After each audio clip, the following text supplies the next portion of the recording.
Hello বন্ধুরা, সবাইকে স্বাগতম রোমান্স বাংলা 24-এ। ইন্ডিয়ার রাজধানী শহর হলো দিল্লি। এই নগরের পাশ দিয়ে বয়ে চলেছে ছোট্ট একটি রোহিণী নদী। স্থানীয় মানুষজনের কাছে নদীটি খুনি নদী নামে সবাই চেনে। বন্ধুরা, আপনি হয়তো ভাবছেন নদী আবার কিভাবে খুনি হয়। এই নদীতে মাঝে মধ্যে কিছু মানুষের মৃতদেহ ভেসে আসতে দেখা যায়। পূর্বের অনেক এমন ঘটনা সাক্ষী রয়েছে। এই নদীটিতে এখানকার মানুষদের মতে অনেক সময় এই নদীর পাড়ে মানুষের কান্না বা চিল্লানোর আওয়াজ শোনা যায়। আর ওই আওয়াজ শুনে যখন এলাকাবাসী ছুটে যায় তখন সেখানে দেখা যায় কোনো মানুষ পড়ে আছে অথবা ওখানে কেউ নেই। স্থানীয়দের মতে অনেক মানুষ নাকি এখানে নিজেচ্ছায় আত্মহত্যা করেছিলেন। এখানকার মানুষের মতে এই নদীর পাশে কেউ একা গেলে নাকি এই নদীটি নিজের দিকে সেই ব্যক্তিকে টেনে নেওয়া শুরু করে এবং সেই ব্যক্তি ডুবে যায় নদীর পানিতে।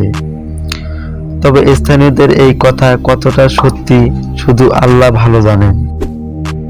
ইন্ডিয়ার কর্ণাটক গ্রামে অবস্থিত সেত্তিহাল্লি চার্চ। এখানকার মানুষেরা এই চার্চটিকে ডুবন্ত চার্চ বা ভাসমান চার্চ বলে থাকে। অতীতে যে কলা কৌশল মানুষের কম ছিল তারই একটি বাস্তব উদাহরণ হলো এই চার্চটি। এখানে শোনা যায় যে 1860 সালে ফ্রেঞ্চ মিশরেরা এই চার্চটি বানিয়েছিলেন। ভগ্নপ্রায় এই চার্চটি কর্ণাটকের হেমাবতী নদীর তীরে অবস্থিত আছে।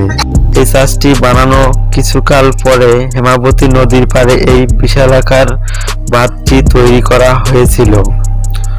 বর্ষার সময় যখন নদীতে পানি পরিপূর্ণ হয়ে যায় তখন বাঁধের পাশে অবস্থিত এই চার্চটিও ধীরে ধীরে পানির তলায় যেতে থাকে।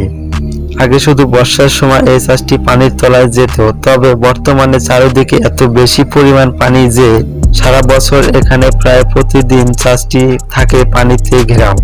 কখনো যদি আপনি বর্ষার সময় সেখানে যান তবে দেখবেন যে চার্চটি শুধু মাথাটি দেখা যাচ্ছে, বাকি অংশটুকু পানির নিচে ডুবে রয়েছে। আর এই চার্চটিতে গেলে আপনি দেখতে পাবেন নানান রকম পাখি সেখানে নিজেদের বাসা গড়ে তুলছে। শহর থেকে একটু দূরে অসাধারণ শান্তিময় এই জায়গাটি দেখলে মন জুড়িয়ে যাবে। আর সাথে তো প্রকৃতির সৌন্দর্য রয়েছে।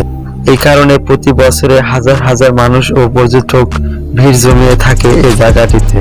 ইন্ডিয়ায় এমন একটি গ্রাম যেখানে সাপের সাথে বাচ্চারা খেলা করে। সাপ দেখলে আমরা কে না ভয় পাই, আর সম্ভব হলে আমরা লাঠি নিয়ে তাড়াতাড়ি সাপটিকে মারতে চলে যাই। কিন্তু আজকে শোনাবো অন্যরকম কিছু। ইন্ডিয়ার অন্তরাজ্যে মহারাষ্ট্রের শ্বেতপালের ব্যাপারটা একদমই অন্যরকম। এখানে পাওয়া যায় প্রচুর পরিমাণ সাপ। এগুলো যেমন তেমন সাপ নয়। সাপের বাচ্চা নামে খ্যাতি বিষধর কিং কোবরা এখানে বেশি দেখা যায়। আমরা হলে তো সব সাপকে মেরে ফেলতাম, কিন্তু এই এলাকার মানুষ একটু আলাদা, তারা সাপকে মেরে ফেলে না। এখানকার চিত্রটা একটু অন্যরকম। এখানে ছোট ছোট বাচ্চারাও সাপের সাথে খেলা করতে দেখা যায়। অন্যদিকে সাপগুলিও বাচ্চাগুলির সাথে বিনা দ্বিধায় খেলা করতে দেখা যায়।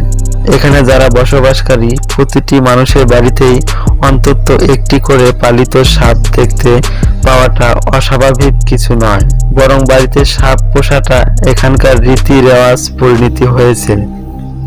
কিন্তু এত সাপ থাকার পরেও আজ পর্যন্ত এখানে সাপের কামড়ে কোনো মানুষ মারা যাওয়ার কোনো খবর আজ পর্যন্ত কেউ পায়নি।